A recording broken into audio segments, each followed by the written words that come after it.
So Chandrababu Naidu గారు ఏం చెప్తారంటే సార్, వస్తున్నారు పెట్టుబడిదారులు, కానీ మళ్ళా ఒక బూచి అనేది ఉందని చెప్పి అనుమానిస్తున్నారు. ఇది కొంచెం ప్రమాదకరం అని అంటున్నారు. అందుకని ఎప్పుడు కూడా ఒక దెబ్బ తగిలిన తర్వాత కొంచెం వన్స్ బిటన్ ట్వైస్ షై అంటారు. ఒకసారి దెబ్బ పడ్డాక రెండోసారి కొంచెం జాగ్రత్తగా ఉంటారు. ఎప్పుడు దేశంలో ఎక్కడ ప్రభుత్వాలు చేయని రీతిలో గతంలో చేసినవి తుంచేయటమే బాధ్యతగా ఎప్పుడైతే చేశారో, అమరావతి ఆపేశాం, పోలవరం నడవనేమో, కియా మోటార్స్ వాళ్ళకి ఇబ్బందులు పెడదాం, అమరరాజా బ్యాటరీస్ వాడు అంతు తెలుద్దాం, అన్ని చోట్ల కూడా మనం సంపద సృష్టికి వ్యతిరేకంగా ఇష్టం వచ్చినట్టు చేయబట్టి కొంత భయం ఉంటుంది. అదివరకు ఏ ప్రభుత్వాలు కూడా ఆ పని చేయాల. వాళ్ళు గొప్పగా చేసిన చెప్పిన గతంలో జరిగిన మంచిని కొనసాగించారు. అందుకే ఆంధ్రప్రదేశ్లో ప్రజలు ఇంత గట్టిగా తీర్పిచ్చారు. దీని నుంచి పాఠం నేర్చుకోవాలి. దీని నుంచి అన్ని పార్టీలు పాఠాలు నేర్చుకోవాలి. ప్రజలు అప్రమత్తంగా ఉండాలి. ఎవరికైనా ఓటేయండి, రాజకీయంలో పోటీ అవసరం, కానీ ఊరికే గాలివాటంగా కాసేపట్టు గుడ్డిగా వెళ్ళిపోతే చివరికి ఆ గుడ్డితనంతో నాశనం అయ్యేది ప్రజలు. ఎన్నికైన వాళ్ళకి ఏం నష్టం లేదు. ఏ ఒక్క ఎమ్మెల్యేకి, ఏ ఒక్క ఎంపీకి, ఏ ఒక్క మంత్రికి, ఏ ఒక్క ముఖ్యమంత్రికి ఎన్నికలు గెలిచినా ఓడినా వాళ్ళ జీవితంలో మౌలికమైన తేడా లేదు. మానసికంగా తేడా ఉండొచ్చు, కానీ పదవుల్లో ఉన్నాం లేదని చెప్పని వీళ్ళందరూ హాయిగా గౌరవంగా బతకగలరు. ఇది వాళ్ళ బతుకుల్ని గురించి కాదు, సామాన్యుల బతుకుల్ని గురించి. ఇప్పుడు ఆయన చెప్పేది ఏంటంటే, పెట్టుబడులు రావాలంటే మళ్ళా ఆ బూచి రాదు అని మన కాన్ఫిడెన్స్ లెవెల్ కల్పించాలి. అది వాస్తవం, అది వాస్తవం. కానీ అది సమాజ పరిణతిని బట్టి నాకు భారతీయ సమాజం పట్ల, తెలుగు సమాజం పట్ల నమ్మకం ఉన్నది. కొన్ని తప్పుల నుంచి పాఠాలు నేర్చుకుంటాం. కాబట్టి రేపొద్దున ఇలాంటి ధోరణులు ఉంటే వాళ్ళని మనం ఎన్నుకోం. ఈ పార్టీలు కూడా, వైకాపా కూడా ఈ పాఠాలు నేర్చుకుంటుంది. ఏ పార్టీ అయినా కూడా వైకాపాలో ఒకరిది నేర్చుకోకపోతే మిగతా వాళ్ళు నేర్చుకున్నట్టుగా ఒక పార్టీ అనేది కేవలం ఒక మనిషి సొంత ఆస్తి కాదు కదా. లక్షలాది మంది కార్యకర్తలు, వందలాది మంది నాయకులు, వీళ్ళందరూ ఇంకిత జ్ఞానం ఉన్నవాళ్ళు గతం నుంచి పాఠాలు నేర్చుకుంటారన్న విశ్వాసం నాకుంది. పాఠాలు నేర్చుకోకపోతే తిరస్కరించే బాధ్యత ప్రజలకు ఉన్నది. సో పరిపాలన ఏ విధంగా ఉండకూడదు అనేటువంటి దాన్ని తీసుకొని దాని మీద స్టడీ చేయాలి అని అంటారు. జగన్మోహన్ రెడ్డి పరిపాలన మీద అంత ఒక రకంగా తప్పులేంటో, తప్పులు ఇప్పుడు గతంలో ఏ తప్పులు తీసుకోవాలంటారు. ఆ తప్పుల నుంచి పాఠాలు నేర్చుకోవాలి. ఉదాహరణ సంక్షేమాన్ని మోదీ ప్రభుత్వం కానీ, జగన్మోహన్ రెడ్డి ప్రభుత్వం కానీ చాలా బలంగా అందించారు, సంతోషం. దాని నుంచి పాఠాలు నేర్చుకుందాం. అలాగే తప్పులు చాలా చేశారు, ఆ తప్పుల నుంచి మళ్ళీ జరగకుండా ఏర్పాట్లు చేసుకుందాం. తప్పులు చేయాలి. ఏ ప్రభుత్వం అయినా సరే, అన్ని పార్టీలకు వర్తిస్తుంది, అన్ని ప్రభుత్వాలకు వర్తిస్తుంది. సరే, ఢిల్లీ వెళ్ళారు చంద్రబాబు నాయుడు గారు సీఎం అయిన తర్వాత. వచ్చిన తర్వాత అమరావతికి ఏదో ఫండ్స్ వచ్చేస్తున్నాయి, పోలవరానికి ఫండ్స్ వచ్చేస్తున్నాయి అనేటువంటిది ఒక చెప్పారు. ఇంతకుముందు మీరు ఫ్యాక్ట్ ఫైండింగ్ అనేది ఒకటి పెట్టారు సార్. మీరు ప్రజలకు క్లారిటీ ఇవ్వడానికి అలా ఫ్యాక్ట్ ఫైండింగ్ ఏమన్నా ఆలోచన ఉందా మీకు? ఆల్రెడీ 2018లో ఇచ్చాం నివేదిక. మళ్ళీ త్వరలో ముఖ్యమంత్రి గారిని, ఉప ముఖ్యమంత్రి గారిని, విద్యా, ఆరోగ్య, పట్టణాభివృద్ధి శాఖలని కలవబోతున్నాం. ఎందుకంటే ఈ దేశంలో, మన తెలుగు రాష్ట్రంలో ఇప్పుడున్న పరిస్థితుల్లో ఆర్థికంగా భారం లేకుండా అత్యద్భుత ఫలితాలు ప్రజలందరికీ, సామాన్యుల జీవితాలు మార్చేట్టుగా ఎలా ఇవ్వాలని చెప్పన్నది చాలా కసరత్తు చేస్తున్నాం. ప్రభుత్వాలు పని చేయాలి, వారితో కూర్చుంటాం. అలాగే ఇప్పుడు లేటెస్ట్ సమాచారం ప్రభుత్వం కొంత క్రమక్రమంగా వైట్ పేపర్స్లో బయట పెడతాం. ఈ 5 ఏళ్లలో ఏం జరిగిందో మనకు కొంత తెలుసు, కొంత తెలియదు. ఇది కూడా పరిగణలోకి తీసుకోవాలి. ఇప్పటికే ముఖ్యమంత్రి గారితో నేను ఒకసారి చాలా క్లుప్తంగా మాట్లాడడం జరిగింది. జాతీయ స్థాయి నుంచి కూడా మన రాష్ట్ర హక్కుల్ని కాపాడుకోవడం కొన్ని అంశాలు మనం మర్చిపోకుండా చేపట్టాల్సి ఉన్నాయి. ఖచ్చితంగా ఈ ప్రభుత్వం వాటిని చేపడుతున్న నమ్మకం ఉన్నది. మనందరం కూడా, ఇది ప్రభుత్వం, నేను ఇందాక చెప్పాను, ఎన్నికైన ప్రభుత్వం ఏ రాష్ట్రంలో అయినా, ఏ దేశంలో అయినా, ఏ పార్టీ అయినా, ఇది కేవలం వారి సొంత వ్యవహారం కాదు. జగన్మోహన్ రెడ్డి ముఖ్యమంత్రి అయినా, లేదా చంద్రబాబు నాయుడు గారు ముఖ్యమంత్రి అయినా సరే, నేను ఆనాడు కూడా వాళ్ళదే అనుకోలే, ఇది మనదే అనుకున్నాను. ఏ ప్రభుత్వం అన్నా కూడా పౌరులందరూ కూడా బాధ్యత ఎంతో కొంత తీసుకోవాలి. కాబట్టి అలాంటి వాళ్ళం పదవులు ఏమో అక్కర్లా, కానీ బాధ్యత తీసుకుంటాం, చేతనైన మేరకు చేస్తాం. కానీ అల్టిమేట్గా ప్రభుత్వం చేతుల్లో ఉన్నది. ఆ ప్రభుత్వం ఆ పని చేస్తున్న విశ్వాసం నాకు ఉన్నది. జాతీయ స్థాయిలో, రాష్ట్రంలో ప్రభుత్వాలందరినీ కూర్చోబెట్టి ఏది సాధ్యమో, ఆచరణ సాధ్యమైన మేరకు మనం సాధిద్దాం. సార్, ఈ మధ్యకాలంలో విశాఖ ఉక్కు ప్రైవేటీకరణ అనేది వచ్చింది. దాని మీద మీ ఒపీనియన్ ఏంటి? నేను ఎప్పుడూ చెప్పాను, పిల్లి నల్లదా తెల్లదా మనకు అనవసరం, పిల్లి ఎలుకల్ని పట్టిందా లేదా కావాలి నాకు. ప్రభుత్వ రంగము అని మళ్ళీ వాడిని ఎత్తిన పెట్టుకుని వాడికి జీతాలు, వాడికి బత్యాలు, వాడికి పెన్షన్లు, వాడి మరొకటి ఉత్పత్తి లేదు, రేటు మంచిది కాదు. నాకెందుకండి ఇది? నాకు కావాల్సింది మార్కెట్లో స్టీల్ ఉత్పత్తి. నేను ఇల్లు కట్టుకోవాలంటే, ఇల్లు రిపేర్ చేసుకోవాలంటే ఏ రేటుకి వస్తుంది, ఏ నాణ్యతతో వస్తుంది. సుబ్బారావు గారు స్టీల్ నాకు అతి తక్కువ ఖర్చుతో మంచి నాణ్యత ఇచ్చారనుకోండి, ప్రభుత్వం దానికి 2 రెట్లు ఖర్చు పెట్టి నాకు ఇచ్చింది అనుకోండి, నాకు ఏది కావాలి? తక్కువ సో నాణ్యత నాకు కూడా ప్రభుత్వం తక్కువ. ప్రైవేట్ నాకెందుకు? నాకు అనవసరం అది. ప్రజలకు కూడా అంతే.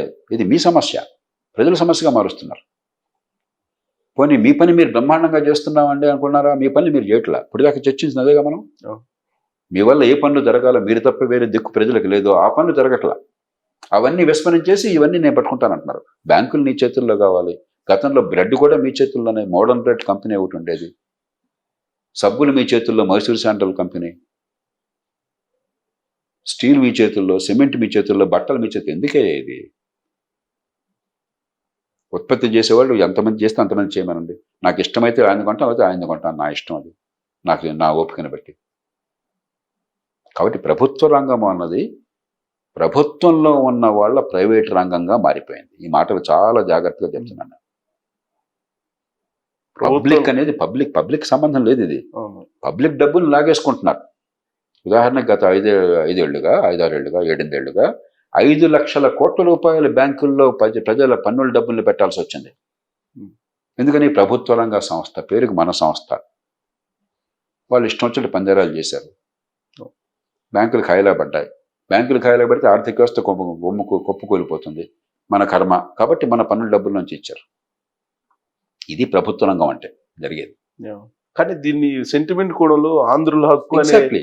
యాంగిల్ ఇది కూడా ప్రజల అమాయకత్వాన్ని ఆసరాగా చేసుకుని, ప్రజలు తేలిగ్గా మోసపోతారు కాబట్టి దాన్ని ఆసరాగా చేసుకుని కొన్ని నినాదాలు వాడి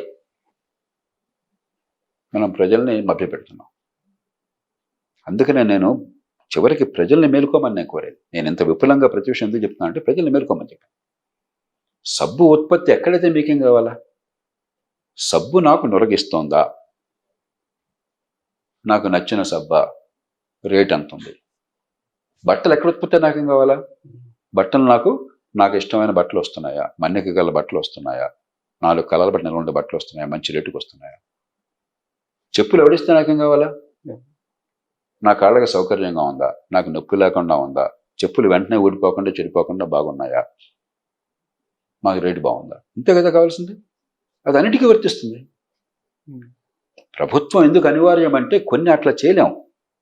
న్యాయం ఉందనుకోండి, న్యాయం అందించేవాడు సుబ్బారావు గారు అందిస్తే బాగుందా, లేకపోతే వెంకటరావు అందిస్తే బాగుందా, చాయిస్ లేదు. అది గొండల న్యాయం అవుతుంది. ఇప్పుడు ఆ పని జరుగుతుంది. ఏది ప్రభుత్వం చేయాలో ప్రభుత్వం అది చేయకపోవటం చేత గోండాల పాలు అవుతున్నాం మనం. అది కాదు పరిపాలన. ప్రభుత్వం మాత్రమే చేయగల పనులు ప్రభుత్వం చేయమనండి. మంచి విద్య అందించడం ఎట్లాగా, మంచి ఆరోగ్యం అందించడం ఎట్లాగా, జేబు మీద భారం లేకుండా, చట్టబద్ధ పాలన అవ్వటం ఎట్లాగా, మంచి రోడ్లు ఎట్లాగా, మంచి మలుగు సదుపాయాలు ఎట్లాగా, పర్యావరణాన్ని కాపాడడం ఎట్లాగా, ట్రాఫిక్ నియంత్రించడం ఎట్లాగా, ఇవన్నీ ప్రభుత్వం తప్ప వేరే మార్గం లేదు. అవన్నీ గోండాల పరం చేసి ఇవన్నీ నేను చేస్తానంటే ఎట్లాగా? నీ పని నువ్వు చేయి. గుర్రం పని గుర్రం చేయమనండి, గాడిద పని గాడిద చేయమనండి. అంచేత మనకి ప్రజల అమాయకత్వం మొత్తం మళ్ళీ మూలం ఇదే. ప్రజాస్వామ్యం అన్న ముసుగులో ప్రజల అమాయకత్వాన్ని ఆసరాగా చేసుకుని ఆ ప్రజల్ని దోచుకుని ప్రజలతో బాగా అనిపించుకుంటున్నాం మనం. వాళ్ళతో ఒక రకంగా అంటే మైండ్గా మాడుతున్నారు. కాబట్టి మనం నిజం, అందుకనే ఆరుద్ర గారు చెప్పాడు, నిజము తెలిసిన వాడు నిజము చెప్పనన్నాడు ప్రజకు జరుగును కీడు. విపులంగా ఈ మర్మాలు విడిచేసి పబ్లిక్ సెక్టర్ ఏంటి అర్థం లేదు, ఇది ఏంటి అని ప్రజలకు అర్థమైతే అప్పుడు ప్రజలు మేలుకుంటారు. ఒక్క రోజున అందరూ మేలుకోకపోవచ్చు. అలాంటి వాళ్ళు ఎందుకు ఇన్ని దశాబ్దాలుగా తపన పడుతున్నాం? ఇవాళ కాకపోతే రేపైనా తెలుసుకుంటారు. 30 ఏళ్ల క్రితం కంటే ఇవాళ చాలా ఎక్కువ మంది తెలుసుకుంటారు. ఇంకో 5-10 ఏళ్ళు ఇంకా బాగా ఎక్కువ మంది తెలుసుకుంటారు. అందరూ తెలిసినాడు ఈ మోసాలకి మూర్ఖత్వానికి తావుండదు. మరొక అంశం ఏంటంటే సార్, ఆంధ్రప్రదేశ్లో సివిల్ సర్వెంట్లు లక్ష్మణ్ రేఖను దాటిపోయారు గతంలో. ఇప్పుడు వాళ్ళని ఏం చేయాలి అనేది చాలా గడ్డు సమస్య. ఇది తేలికైన విషయం కాదు. రాజును మించిన రాజభక్తి చూపెడుతున్నారు. ఒక్కరోజు దీన్ని బాగు చేయడం. ఖచ్చితంగా అదుపు తప్పి నేరాలుగా పాల్పడిన వాళ్ళని శిక్షించాలి, తీసేయాలి. నాకేం అనుమానం లేదు. ఉదాహరణకు మహారాష్ట్రలో అక్కడ ఒక అమ్మాయి ఇంకా ట్రైనింగ్లో ఉండగానే ముందేమో అన్యాయంగా అక్రమ సర్టిఫికేట్ వచ్చిందట ఐఏఎస్లోకి. వచ్చాక ఆవిడేమో కోటీశ్వరాలు కూడా నాకు డబ్బులు లేదని చెప్పింది, క్రీమీ లేయర్ కింద రావడం కోసం చెప్పని. అదైన తర్వాత అది కూడా చాలకుండా ట్రైనింగ్ ఉండగా నాకు కారుకి లైట్ కావాలో, నాకు అది కావాలి ఇది కావాలన్నట. నేను జిల్లా కలెక్టర్గా మొట్టమొదటి చేసే పని ఎప్పుడు లైట్ తీసేయటం. రాజభవన్లోనే ఉండగా మొట్టమొదటి చేసే పని ఎంబ్లం తీసేయటం కారుకి. మోడీ ఇప్పుడు చేసినట్టున్నారు, మీరు ఎప్పుడే చేసింది. ఇది పద్ధతులు కాదు. మనం నమ్రతగా ప్రజలకు సేవ చేయాలి. మా డ్రైవర్ కూడా గొడవ పెట్టాడు, సార్ మనకి లైట్ లేకపోతే ట్రాఫిక్ లాట్ ఉంది. నష్టం ఏం లేదయ్యా, జిల్లా కలెక్టర్ ఏమి రాజు కాదు, వాడేమి ఆకాశం దిగిపడలేదు, మనం కూడా మామూలు మనుషులు కొంచెం నమ్మకంగా ఉన్నాం, అంతగా ప్రజల పని కోసం వెళ్లాల్సి ఉంటే నా మొహం చూస్తే ఎవరో ఒకరు పంపిస్తాడు, కంగారు పడబాకు నువ్వు అని లైట్లు పెట్టడం కాదని చెప్పేవాడు. ఆ అమ్మాయిని తీసేయాలని నేను కోరుకుంటున్నాను.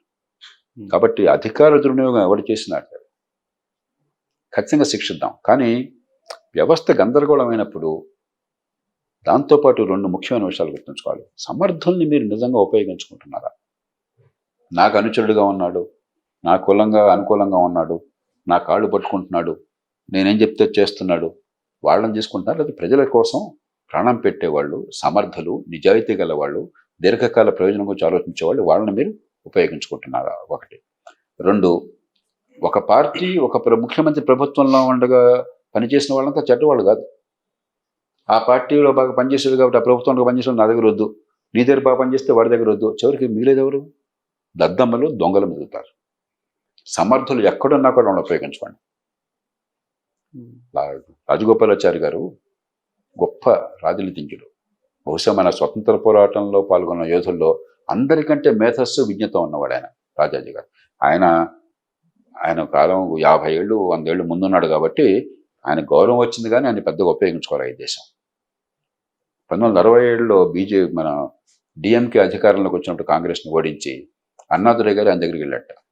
రాజాజీ గారి పెద్ద ఆయన, మరి చాలా గొప్ప రాజనీతిజ్ఞుడు, మేధస్సు ఉన్నవాడని. ఏమంటే కాంగ్రెస్ వాళ్ళు అధికారంలో ఉండగా అధికారులంతా కూడా వాళ్ళు చెప్పిన మాట విన్నారు, వాళ్ళు అడుగులకు మడుగులు వచ్చారు, వాళ్ళని ఏం చేయాలన్నట్ట. రాజాజీ చెప్పాట, అన్నాదురై వాళ్ళతో సమస్య లేని వాళ్ళు నీ కాళ్ళు పట్టుకుంటారు, వాడు ఎవడు అధికారంలో వాడు కాళ్ళు పట్టుకుంటాడు. ఆనాడు వాళ్ళు ఏం చెప్పినా కూడా ఎదిరించి ప్రజల కోసం నిజాయితీగా నిలబడ్డవాడు ఉన్నారు. వాళ్ళని గౌరవించుకో, వాళ్ళని ఉపయోగించుకో. ఆ పార్టీ ఈ పార్టీ ఆలోచించుకో. సమర్థులు, నిజాయితీలు ఎక్కడున్నా కూడా వాళ్ళని ఉపయోగించుకొని చెప్పాట.